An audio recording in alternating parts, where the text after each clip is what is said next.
હા, એ તો પેલા કરી દીધો થમ્સઅપથી વ્લોગ ચાલુને કીધું હતું થમ્સઅપની જય હો ને હું અત્યારે શું પેલા દુકાને જોઈ લ્યો મિત્રો.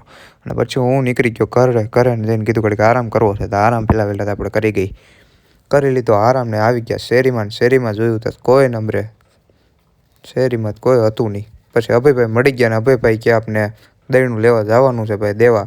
તો કીધું કાંઈ વાંધો ન હા તો હલવાડી દીધા હતા અભયભાઈ. તો કીધું ના તો નહીં પાડ.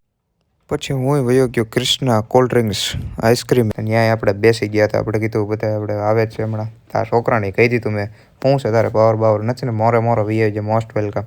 કીધું કાંઈ વાંધો નહીં. પછી મારા ભાઈની ગાડી આવી ગઈ ને ભાઈની ગાડીમાં બેસી ગયો ને ઘડીક નાખી લીધા આપણે સીન સપાટા ઘડીક મોરો કહી દીધું વી આવો તમારે. પછી વયા ગયા મારા ભાઈઓની બધા સામે કારણ કે મને કંઈ ખબર નથી કારણ કે અહીંયા કંઈક કામ બામ કરે છે. ત્યાં વયા ગયા બધા ભાઈઓને મને કરી દીધો હતો એકલો. તો મેં કીધું હું ઘડીક રીલું જોઉં અને પછી થઈ ગઈ રાતમાં આપણે નીકળી ગયા આપણે ગાડી આપણે બ્લેક પેન્થર લઈને જો કે ક્યાં આપણે રખડવા જો કે કાંઈ બી એમ. પછી મેં કીધું આજનો બ્લોગ અહીંયા જઈને કરીએ. તો મિત્રો બાય બાય, લાઈક કરજો, શેર કરજો અને જય માતાજી.